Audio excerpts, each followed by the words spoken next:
मैंने पिछली एक वीडियो बनाई थी, उसमें मैंने कहा था कि जो भी बड़े यूट्यूबर हैं उन्होंने वीडियो नहीं बनाई अंकिता भंडारी मामले में। तो कई लोग मुझे कमेंट कर रहे थे कि आपने देखा नहीं, इतने लोगों ने वीडियो बनाई है वो। तो सबसे पहले आप लोगों ने तो देखने पे वहाँ पे गलती कर दी कि मैंने क्या कहा था कि जिनके 1-1.5 लाख से ज़्यादा लोग हैं जिनके चैनल पे, मैंने उनके लिए बात की थी, ना कि जिनके कम चैनल पे कम लोग हैं उनके लिए नहीं कहा था। और जिस वक्त मैंने वो वीडियो बनाई थी उस वक्त मुझे 2 वीडियो दिखी थी, इसलिए मैंने उन 2 वीडियो का जिक्र भी अपनी वीडियो में किया था। तो अगर मुझे और दिखी होती तो मैं उनका जिक्र भी करता। खैर उसके बाद मतलब जिस वक्त मैंने वीडियो डाली उसी वक्त और लोगों ने भी डाली थी। मुझे देख के अच्छा लगा कि हर चैनल पे जो है उस बारे में वीडियो डली हुई है और सब लोग दुख जाहिर कर रहे हैं और सब लोग कोशिश कर रहे हैं कि अंकिता भंडारी को न्याय मिले, उनके साथ इंसाफ हो। तो यही शक्ति थी, यही एकजुटता थी जिसकी वजह से ये मामला इतना हाईलाइट हुआ। हर घर से जो है इस मामले पे आवाज़ उठी है। तो जिन लोगों ने भी इस बारे में आवाज़ उठाई है, एकजुट हुई है, उनका मैं दिल से आभार व्यक्त करता हूँ कि हमें ऐसे ही एकजुट रहना है, ऐसे ही पहाड़ के मुद्दों को साथ लेके चलना है। तो इससे जो है हमारे उत्तराखंड का, हमारे इस पहाड़ी क्षेत्र का भला होगा। पुनः अंकिता भंडारी को भगवान उनकी आत्मा को शांति दे, को जल्दी न्याय मिले। हम सबको कोशिश करते रहना चाहिए, जब तक उनको न्याय नहीं मिल जाता तो तब तक हमारा ये प्रयास जारी रहेगा। Hello friends, good morning, welcome back to my YouTube channel. और मैं सुनील हाजिर हूँ फिर से एक और नए ब्लॉग के साथ। और आशा करता हूँ आप सब ठीक होंगे, कुशल होंगे और बिल्कुल स्वस्थ होंगे। तो चलिए आज के ब्लॉग की शुरुआत करते हैं। तो अभी मैं थोड़ा अपनी जर्नी शुरू कर लेता हूँ, उसके बाद आगे इस वीडियो में बात करेंगे।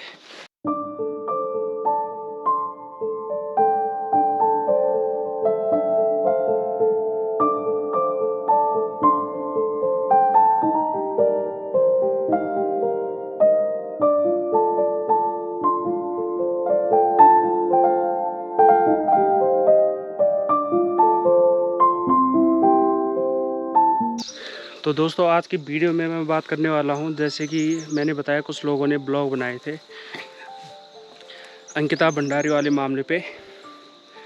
तो कई लोग कह रहे हैं कि हमें शर्म आती है कि हम आज उत्तराखंड के लोग हैं। कुछ लोग कह रहे हैं कि उत्तराखंड के लड़कों पे हमें शर्म आती है कि हमारे उत्तराखंड के लड़के ऐसे हैं। एक उत्तराखंड के पुल की तैयारी ने ऐसा घिनौना काम किया है, पूरा उत्तराखंड आज सड़कों पे उतर रखा है। ऐसा नहीं है कि उत्तराखंड के लड़के ने इतना बड़ा घिनौना काम कर दिया और लोग जो है उसकी वाहवाही कर रहे हैं, उसकी तारीफ़ कर रहे हैं। तो ऐसा तो नहीं है ना। खुद आप लोग, हम लोग, मैं भी उत्तराखंड का लड़का हूँ और साफ साफ कह रहा हूँ कि पुल की तारे को कठोर से कठोर सज़ा होनी चाहिए। तो फिर हम लोग ऐसे कैसे कह सकते हैं कि हमें उत्तराखंडी होने पर शर्म आती है, शर्म आ रही है, या उत्तराखंड के लड़कों पर शर्म आ रही है कि उत्तराखंड के लड़के ऐसे होते हैं। सारे लड़के एक जैसे तो नहीं होते। और अगर उत्तराखंड के लड़के बहुत बुरे हैं तो आप लोग शायद भूल चुके होंगे कि भुवन चंद्र जोशी एक लड़का था 2 साल पहले, उसके साथ क्या हुआ था सब लोग भूल चुके हैं। तो वहाँ पे भी क्या लड़के की गलती थी। दोस्तों आप लोग भी खबरों में कहीं ना कहीं देखते होंगे कि कई बार लड़कियाँ जो है अपने अधिकारों का, जो उनकी सुरक्षा के लिए कानून बनाए गए हैं, उसका दुरुपयोग करती हुई दिखाई देती है। कई बार आप देखते होंगे लड़कियां बेवजह लड़कों को थप्पड़ मार देती है, उनके साथ मिसबिहेव करती है। तो इन घटनाओं से पता चलता है कि जो हमारा समाज है, हमारा देश है, टेक्नोलॉजी के मामले में बहुत आगे बढ़ रहा है और लगातार बढ़ रहा है।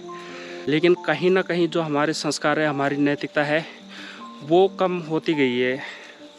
जब हमारे देश में गुरुकुल थे, गुरुकुल में पढ़ाई होती थी, तो उस वक्त जो है संस्कार कुछ अलग थे और अब जो है संस्कार कुछ अलग हो गए हैं। तो इसके लिए हमारा समाज जिम्मेदार है, हमारे संस्कार जिम्मेदार हैं कि ऐसी घटनाएं हो रही हैं।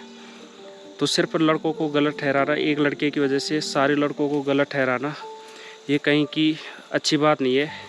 ये बड़ी अच्छी बात कही आप। अगर जिन लोगों को लगता है कि उत्तराखंडी होने पर आज शर्म महसूस कर रहे हैं, तो जो सड़कों पे हैं वो उत्तराखंड के लोग ही हैं। जिन्होंने पुलिस बल तैनात होते हुए भी गाड़ी से खींच के उनकी इतनी पिटाई की कि उनके कपड़े तक फट गए, तो वो भी उत्तराखंड के लोग ही हैं। और हर एक उत्तराखंडी इससे बहुत आहत हुआ है इस घटना से कि ऐसा कुकृत्य जो है हमारे उत्तराखंड योग नगरी ऋषिकेश में हुआ है। ऐसा नहीं है कि सिर्फ जो वीडियो बना रहे हैं या हम लोग ही परेशान हैं, जो बुज़ुर्ग हैं जो अपनी बात नहीं रख सकते वो लोग भी जो है इससे परेशान हैं। तो हो जाते हैं हर अच्छी जगह पे कुछ ना कुछ ऐसे लोग हो जाते हैं जो उस जगह को बदनाम करते हैं। जो घटना हुई है वो बहुत ही निंदनीय है, कठोर से कठोर सज़ा होनी चाहिए। और जिन्होंने ये कुकृत्य किया है बल्कि उनको तो पब्लिक के हवाले कर देना चाहिए, उस लड़की के माँ बाप के हवाले कर देना चाहिए जिनकी लड़की के साथ उन्होंने ऐसा कुछ किया है। जो गलत हुआ है उसके लिए सही बोलना ठीक नहीं है, लेकिन हर जगह जो है सिर्फ लड़के गलत नहीं होते। अब जैसे किरण नेगी थी, उनके साथ बहुत गलत हुआ तो उनके लिए मैंने मांग की, वीडियो बनाई कि उनके जो दोषी तिहाड़ जेल में बंद हैं वो बंद ना हो, कि उनको फांसी की सज़ा हो। अंकिता भंडारी के दोषी जब उनका गुनाह कबूल हो चुका है, सारे एविडेंस जो है उनके खिलाफ़ हैं, तो फिर इस मामले में सज़ा देने में मुझे नहीं लगता कि कोई देरी होनी चाहिए। उनको तो तुरंत हाथों हाथ कठोर सज़ा होनी चाहिए। लेकिन एक पुल के तारे के लिए आप लोग सारे उत्तराखंड के लड़कों को अगर टारगेट कर रहे हैं तो आप लोग कमेंट में ज़रूर बताइए कि कहाँ का न्याय है। और दोस्तों, कल हमारे बीरो खाल में अंकिता भंडारी के लिए एक रैली निकाली गई थी, एक प्रदर्शन किया गया था। मुझे भी इनविटेशन था और शायद मैं जाता वहाँ तो उस प्रदर्शन को मैं ही लीड कर रहा होता, क्योंकि उसको ऑर्गेनाइज़ करने का बहुत बड़ा बीड़ा उठाया था पहाड़ी नौनी सपना रावत और शिवानी नेगी रिखाड़ से। तो इन्होंने सबसे पहले मुझे मैसेज किया था कि हम लोग ऐसा करना चाह रहे हैं, लेकिन आप आओगे या कैसे करें। तो मैंने उनको कहा कि देखो आप लोग करो, और जो लोगों को वहाँ बुलाने का वो होगा उसमें मैं आपको हेल्प करूँगा। तो मैं उस प्रदर्शन में नहीं गया। उसमें मैं इसलिए नहीं गया क्योंकि आपने देखा होगा निर्भया कांड के बाद भी प्रदर्शन किए गए, किरण नेगी के मामले में भी प्रदर्शन किए गए और अब अंकिता भंडारी के मामले में भी प्रदर्शन किया जा रहा है। और नतीजा क्या होता है, हमें हर 6 महीने में, साल भर महीने में इतनी भयंकर घटनाएं सुनने में हमारी आती है कि क्या बताएं। और ये तो कुछ घटनाएं हैं जो सामने आ जाती है, कई घटनाएं इससे कई गुना घटनाएं तो ऐसे दब जाती है कि उनका पता भी नहीं चलता कि किसी के साथ क्या हुआ है क्या नहीं हुआ है। जिसके साथ होता है उसी को पता चलता है और उसके माँ बाप को भी पता चलता है। तो मुझे लगता है ऐसे प्रोटेस्ट करने के बजाय हमें इस बीमारी को जड़ से पकड़ना होगा और इसकी जड़ ढूंढनी पड़ेगी कि आखिर क्यों ये जो है घटनाएं हमारे समाज में हो रही है। और लगातार ये बहुत बड़ा सोचनीय विषय है और इस पर अगर सोच समझ के विचार किया जाएगा, कुछ ऐसे मापदंड तय किए जाए जिससे कि ये घटनाएं ना हो।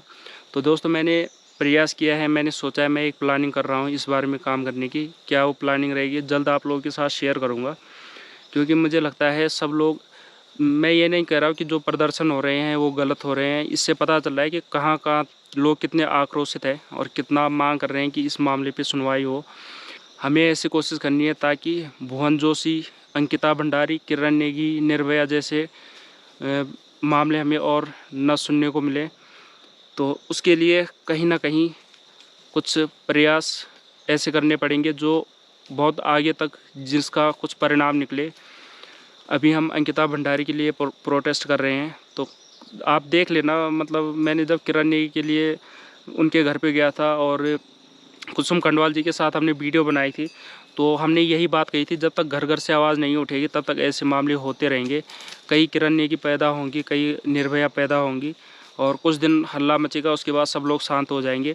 अब भुवन जोशी के मामले को आप लोग लगा लो, कोई उसके बारे में आज बात तक नहीं करता। तो इसीलिए कह रहा हूँ इस बीमारी को जड़ से पकड़ना बहुत ज़्यादा ज़रूरी है। जो हुआ है और आज मैं एक वीडियो देख रहा था ग्रैंड मास्टर शिफू जी का, तो उन्होंने भी जो है यही कहा है कि इस यूथ का शुक्रिया कि इन्होंने इस मामले को इतना हाईलाइट किया और यूथ की वजह से ही जो है इस मामले में इतनी तेज़ी आई है, ये मामला कोने कोने तक पहुंचा है। इसीलिए कह रहा था उस दिन कि सभी लोगों को इस पर वीडियो बनानी चाहिए ताकि बात देश के हर कोने तक पहुंचे। आज ना सिर्फ उत्तराखंड के लोग बल्कि और स्टेट के लोग और देशों के लोग भी जो है इस बात को लेके बहुत परेशान है कि अंकिता भंडारी के साथ ऐसा हुआ। और मेरे सुनने में एक बात ये भी आई है कि आजकल कई लड़कियां कॉलेज जाती है, पता चलता है वो वहाँ से भाग गई है। और किसी ने मुझे ये कहा है कि वो लड़कियां वाकई भाग रही है या उनको किडनैप किया जा रहा है, उनका कुछ मतलब इस तरीके से उनको टारगेट किया जा रहा है जो कॉलेज में जो लड़कियां पढ़ने जाती है। तो ये मुद्दा मुझे काफ़ी इंटरेस्टिंग लगा कि इसके ऊपर बात होनी चाहिए, क्योंकि ये बातें सुनने में आ रही है कि जो पहाड़ की महिलाएं हैं, जो पहाड़ की लड़कियां हैं, उनकी यहाँ से तस्करी की जा रही है। कौन कर रहा है, क्या कर रहा है, इस बारे में पता नहीं लग पा रहा है। मैंने कुछ दिन पहले अखबार में भी इस चीज़ को पढ़ा था। तो क्या मामला हो सकता है, क्या ये सब चल रहा है, पता नहीं हो क्या रहा है इस देश में, हमारे पहाड़ में। तो ये समझ से परे है। तो इनके लिए मैं इसीलिए कह रहा हूँ कि जो जड़ है वो पकड़नी पड़ेगी हमें, जो नब्ज़ है, जो असली रीज़न है उसको ढूंढना पड़ेगा। अभी सब लोग प्रदर्शन कर रहे हैं, प्रोटेस्ट कर रहे हैं, अच्छी बात है, लेकिन कहीं ना कहीं उस मेन बात को भी पकड़ना होगा जिसकी वजह से ये सारे विवाद खड़े हो रहे हैं। तो दोस्तों, हम लोग रिवर्स माइग्रेन पे बात करते हैं कि पलायन, रिवर्स पलायन हो, लोग शहरों से गाँव की तरफ आए। और बल्कि मैं तो अपनी इस वीडियो के माध्यम से उन भाई बंधुओं को ये कहूँगा कि आप लोग गांव में आइए, चाहे दिहाड़ी मजदूरी जो भी करने को मिले अपने गांव में करिए। जो शहरों में मात्र 10-12 हज़ार की नौकरी करते हैं, 24 घंटे दूसरे के बंधन में रहते हैं, तो मुझे नहीं लगता कि आप लोग वहाँ पे कुछ कमा रहे हैं, बल्कि आप लोग अपने सुख चैन को दूसरे के यहाँ गिरवी रखे हुए हो। तो आजकल कई चीज़ें जो है गांव में हो सकती है, और कई चीज़ें जो है हम लोग कर सकते हैं। मैं भी पिछले 2 साल से गांव में हूँ। मैंने बकरियों के लिए लोन तो किया था, लेकिन बहुत देर बाद किया था। उससे पहले मैंने कुछ बकरियाँ ले ली थी, या बकरियाँ नहीं भी लेता तो मेरे पास इतना हौसला है कि मैं अपने उत्तराखंड में, अपने पहाड़ में सर्वाइव कर सकता हूँ। खैर अभी तो चैनल भी चल रहा है, लेकिन उसके अलावा भी मतलब कुल मिला के बात यह है कि मन में इच्छा होनी चाहिए कि हमें अपने पहाड़ों में रहना है, तो कोई ना कोई रास्ता ज़रूर निकलेगा। तो इसलिए यहाँ पे लोग रिवर्स माइग्रेन करें, क्योंकि बहुत बड़ा संकट जो है उत्तराखंड के इन पहाड़ी क्षेत्रों पे आने वाला है।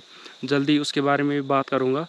तो दोस्तों, ये था मेरा विचार जो रिसेंटली मामले जो चल रहे हैं, और जो लोग लगातार उत्तराखंडी होने पे शर्म महसूस कर रहे थे, जो उत्तराखंड के सभी लड़कों को टारगेट कर रहे थे, उनको मैं भुवन चंद जोशी की याद भी दिलाना चाहता था। और भुवन चंद जोशी का नाम लेते ही आप लोग समझ जाएंगे कि मैं क्या कहना चाह रहा हूँ। तो ये था मेरा पॉइंट ऑफ व्यू, जो मेरे मन में था वो मैंने अपनी इस ब्लॉग के माध्यम से कह दिया। आप लोगों की क्या राय है, आप लोग कमेंट बॉक्स में लिख सकते हैं कि, और मेरे शब्दों से, मेरी बातों से अगर किसी को बुरा लगा हो तो प्लीज़ मैं उसके लिए आप लोगों से माफ़ी चाहूँगा। लेकिन मेरे कोई भी तथ्य है, मेरी कोई भी बात इतनी गलत नहीं है कि ये किसी को टारगेट करने के लिए नहीं है। मैं पिछले 2 साल से गांव में रह रहा हूं, और मुझे जो लगा कि ये सब चल रहा है वही मैंने अपनी इस वीडियो में कहा है। आप लोगों का कोई सुझाव हो, कोई बात आप लोग कहना चाहते हैं, तो आप लोग कमेंट बॉक्स में लिखें। मैं आप लोगों की बात अपनी अगली वीडियो में ज़रूर रखूँगा। तो बेशक कुछ लोगों को उत्तराखंडी होने में शर्म महसूस हो रही होगी, और शर्मिंदगी का काम तो हुआ है, मैं मानता हूँ, लेकिन मुझे उत्तराखंडी होने में कोई शर्म नहीं है। मैंने ऐसा कोई काम नहीं किया है जिससे कि मुझे उत्तराखंडी होने में शर्म आए, और मैं ऐसा काम ज़रूर करूँगा जिससे मेरे उत्तराखंड को दोबारा शर्मिंदा ना होना पड़े। इस दिशा में काम करना पड़ेगा, मैं भी करूँगा, आप भी कीजिए। और बाकी प्राउड फील कीजिए कि आपको उत्तराखंड जैसी देवभूमि में जन्म मिला है, और हम उत्तराखंडी हैं। और पहाड़ी होने पे कल भी गर्व था, आज भी गर्व है, और मरते दम तक रहेगा।